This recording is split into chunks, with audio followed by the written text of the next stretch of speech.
नमस्कार कैंडिडेट, अभी बिहार जीविका में कम्युनिटी कोऑर्डिनेटर का एग्ज़ाम चल रहा है। सभी स्टूडेंट एग्ज़ाम दे रहे हैं।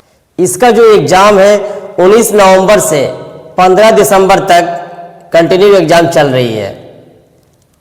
यही एक ऐसा एग्ज़ाम है कम्युनिटी कोऑर्डिनेटर पोस्ट का, जो कि अभी लंबा एग्ज़ाम चल रहा है। बाकी जो एरिया कोऑर्डिनेटर और सभी जो है उसका एग्ज़ाम कंप्लीट हो चुका है।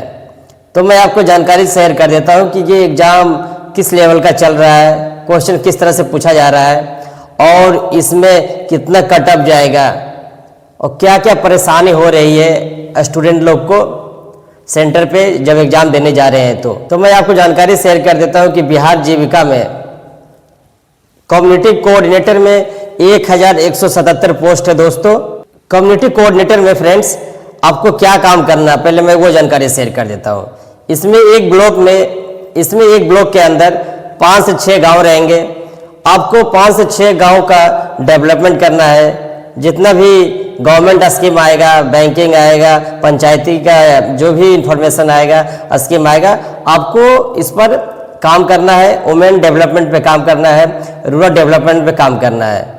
तो जो इसका जो सैलरी है आपका 15,999 मिलेगा, आपका इनिशियल पेमेंट, और उसके बाद धीरे धीरे इंक्रीमेंट होता जाएगा। मैं आपको इसका पैटर्न बताता हूं कि इसका क्वेश्चन किस तरह से अभी आया हुआ है और कैसा पूछा जा रहा है। मैं आपको बिहार जीविका का कम्युनिटी कोऑर्डिनेटर का क्वालिफिकेशन बता देता हूं। इसमें जो मेल का क्वालिफिकेशन है ग्रेजुएशन पास होना चाहिए और फीमेल का मात्र इंटर पास होना चाहिए। चूंकि फीमेल लोग के लिए बेनिफिट है, क्योंकि बिहार में 35% आरक्षण लागू है, इस कारण से बेनिफिट होती है। अब मैं आपको इसका कट ऑफ बताऊंगा और इसका सिलेबस बताता हूं किस तरह से क्वेश्चन पूछा जा रहा है। तो सबसे पहले जो अभी इसका एग्जाम चल रहा है, इसमें जो करंट अफेयर है, करंट अफेयर बहुत ही हार्ड पूछा जा रहा है, क्योंकि ये डेली एग्जाम हो रहा है तो क्वेश्चन पैटर्न चेंज होते रहती है।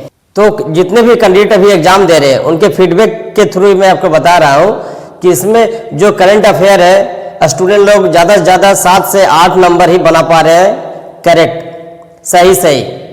और उसके बाद रीजनिंग थोड़ी सी ईजी आ जा रही है, और उसके बाद मैथ थोड़ा सा टफ है। और उसके बाद जो कंप्यूटर है, कंप्यूटर अगर आप नहीं पढ़ के जाते हैं, अपडेट नहीं रहते हैं, तो आप नहीं बना पाएंगे। जैसे कि बहुत सारे कैंडिडेट का फीडबैक है, उसके द्वारा मैं आपको बता रहा हूँ। अब रही बात सब्जेक्ट नॉलेज, इट मीन्स आप जिसके लिए फॉर्म फिलअप किए हैं कम्युनिटी कोऑर्डिनेटर, इसमें आपको रूरल डेवलपमेंट और इसमें पंचायती राज और जो भी गांव के डेवलपमेंट के बारे में रहता है उसका क्वेश्चन पूछा जा रहा है। मैं आपको सब्जेक्ट बताता हूं और कितने नंबर का मार्क्स पूछा जा रहा है। तो इसमें जो करंट अफेयर है इसमें 17 क्वेश्चन पूछा गया है। उसके बाद रीजनिंग में आपका 11 क्वेश्चन पूछा गया है। उसके बाद मैथ्स में 12 क्वेश्चन, मैथ में थोड़ा सा टफ क्वेश्चन पूछा जा रहा है। उसके बाद कंप्यूटर में आपका 10 क्वेश्चन पूछा जा रहा है। और उसके बाद जो सब्जेक्ट नॉलेज है उसमें 20 क्वेश्चन, टोटल 70 नंबर का क्वेश्चन पूछा गया। दोस्तों 80 मिनट का टाइम दिया गया है। तो इसमें ओवरऑल 70 नंबर में से आपको जो स्टूडेंट का फीडबैक है एक एवरेज स्कोर 50 से 55 ही जा रही है, क्योंकि क्वेश्चन बहुत टफ पूछा जा रहा है, इस कारण से। अब मैं आपको कट ऑफ बताता हूँ, लेकिन कट ऑफ बताने से पहले मैं आपको जानकारी शेयर कर देता हूँ। इसमें मिनिमम क्वालिफिकेशन मार्क्स भी लाना पड़ेगा। जैसे कि आपको जनरल में 50% लाना होगा, इट मीन्स 35 नंबर। और उसके बाद EWS, BC, EBC उसमें 45% मार्क्स लाना होगा। और उसके बाद SC और ST में 40%। ये मिनिमम क्वालिफिकेशन है। अगर ये मिनिमम क्वालिफिकेशन पास नहीं कर पाते हैं तो आप डिस्क्वालीफाई माने जाएंगे, इसलिए आपको ये मिनिमम स्कोर तो लाना ही पड़ेगा। चूंकि दोस्तों अब 4-5 दिन एग्जाम बचा है इसका, तो एक मैक्सिमम स्टूडेंट के फीडबैक के द्वारा पता चल जाता है कि कितना स्कोर आने वाला है। मैं उसी हिसाब से आपको कट ऑफ बता रहा हूँ, और जो मैं आपको कट ऑफ बताऊंगा वो मैक्सिमम कट ऑफ रहेगा। मेरे कट ऑफ से 1-2 नंबर माइनस होगा, लेकिन इंक्रीज नहीं होगा दोस्तों। तो मैं सबसे पहले आपको मेल का कट ऑफ बता रहा हूँ कम्युनिटी कोऑर्डिनेटर में। तो जो मेल का जो कट ऑफ रहेगा आपका जनरल में 53 से 55 के बीच में सिक्योर मार्क्स रहेगा। जिसका जिसका जनरल में 53 से 55 मार्क्स रहेगा वो टाइपिंग टेस्ट के लिए रेडी हो जाए और अभी से प्रैक्टिस करना शुरू कर दीजिए। अब उसके बाद बीसी का मेल में 50 से 51 के बीच में रहेगा और उसके बाद ईडब्ल्यूएस में 48 से 49 के बीच में सेफ स्कोर रहेगा दोस्तों। उसके बाद आता है ईबीसी में आपका 46 से 47 के बीच में रहेगा सेफ स्कोर। जो मैं जितना सारा मैं कैटेगरी का आपको कटअप बताया हूँ ये मैक्सिमम कटअप है, इससे ज़्यादा नहीं आएगा। उसके बाद एससी का रहेगा दोस्तों 44 से 45 के बीच में कटअप और उसके बाद एसटी का आपका रहेगा 41 से 42 के बीच में और लास्ट फ्रीडम फाइटर आप रख सकते हैं 40 क्योंकि फ्रीडम फाइटर में बहुत कम सीट रहता है, कंपटीशन भी कम रहता है। तो मैंने आपको मेल का कटअप बता दिया हूँ कम्युनिटी कोऑर्डिनेटर का फ्रेंड्स। अब बात रही फीमेल का कटअप। चूंकि इसमें सीट को डिवाइड किया गया है, मेल और फीमेल दोनों का आपस में कोई कंपटीशन नहीं है। अब बिहार में रूल्स रेगुलेशन चेंज कर दिया गया, ये अच्छी बात है। फीमेल का कटअप बताने से पहले मैं आपको जानकारी शेयर कर देता हूँ कि इसमें 35% आरक्षण लागू है। नीतीश गवर्नमेंट के द्वारा जो हमारे बिहार के महिलाएं हैं, गर्ल्स है, उनके लिए 35% आरक्षण लागू है।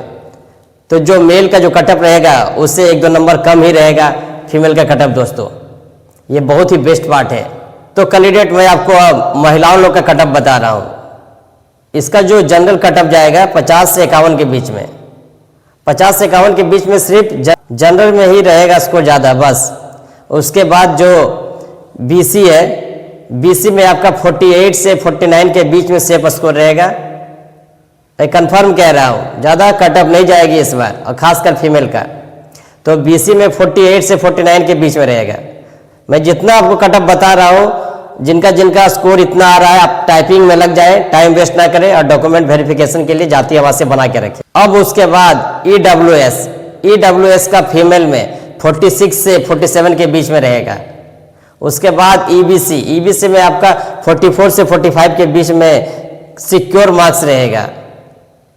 ईबीसी के बाद एससी का आपका 42 से 43 के बीच में रहेगा और लास्ट एसटी का आपका 40 से 41 के बीच में रहेगा कटअप सेफ स्कोर। मैं जितना भी आपको कटअप बताया हूँ बिहार जीविका का, अभी जो मैं बता रहा हूँ महिलाओं लोग का, यही कटअप रहेगा।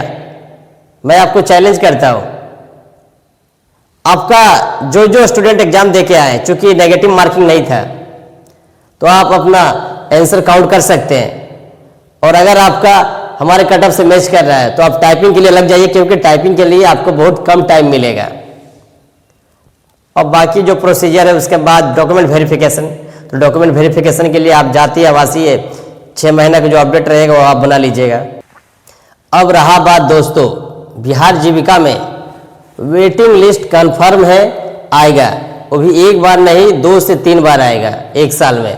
मैं आपको इसलिए कह रहा हूँ क्योंकि जो बिहार जीविका का जो एग्जाम चल रहा है ये कॉन्ट्रैक्ट बेस्ड रहता है। इट मीन्स अगर किसी गर्ल्स और बॉयज़ को अगर इससे बेस्ट जॉब मिलता है, सिक्योर जॉब गवर्नमेंट का, तो वो उसमें चले जाएंगे इसमें जॉब करते करते। इसका मतलब ये हुआ कि मान लीजिए 1177 स्टूडेंट में से डॉक्यूमेंट वेरिफिकेशन में 200 स्टूडेंट मान लीजिए नहीं गए, बॉयज़ और गर्ल्स मिला के, तो डॉक्यूमेंट वेरिफिकेशन के बाद 2 से 3 हफ्ते के बाद वेटिंग लिस्ट का प्रोसेस होगा और डॉक्यूमेंट वेरिफिकेशन कंप्लीट हो जाएगा वेटिंग लिस्ट वाले का भी। उसके बाद वो लोग अपने जो ट्रेनिंग पीरियड है ट्रेनिंग में चले जाएंगे। बहुत सारे स्टूडेंट ट्रेनिंग के बीच में भी जॉब छोड़ सकते हैं, क्योंकि वो दूसरे एग्जाम का भी तैयारी किए थे और एग्जाम दिए थे, उसका भी रिजल्ट आया होगा, तो उस कारण से। और उसके बाद जब वो अपने वर्क पे चले जाते हैं तो वहाँ पे उनको टाइम मिल जाता है काम करने के लिए, काम करने के साथ साथ पढ़ने लिखने के लिए भी। तो 5 से 6 महीने में अगर उससे दूसरा जॉब मिलता है तो उस केस में फिर से वेटिंग लिस्ट निकलेगा। तो इसका मतलब ये हुआ फ्रेंड्स, जिसका अगर कटअप में जिसका कटअप पार नहीं होता है वो डरे नहीं, 1 से 5 नंबर भी कम रहेगा कट ऑफ से तो आपका सिलेक्शन होगा, वेटिंग लिस्ट में बने रहेंगे। और सिर्फ आप टाइम टू टाइम साइट पर चेक करते रहें, बस आपको इन्फॉर्मेशन इसका मिलेगा। इसका सबसे बेस्ट पार्ट है क्योंकि ये कॉन्ट्रैक्ट बेस्ड जॉब होने के कारण मतलब 20 से 30% स्टूडेंट जॉब करते करते कहीं और गवर्नमेंट जॉब लग जाता है तो ये गवर्नमेंट से ये जॉब से रिजाइन मार के चले जाते हैं। तो आपको नर्वस होने की जरूरत नहीं है, आपको सिर्फ टोटल क्वेश्चन अटेम्प्ट करना है, नेगेटिव मार्किंग नहीं है।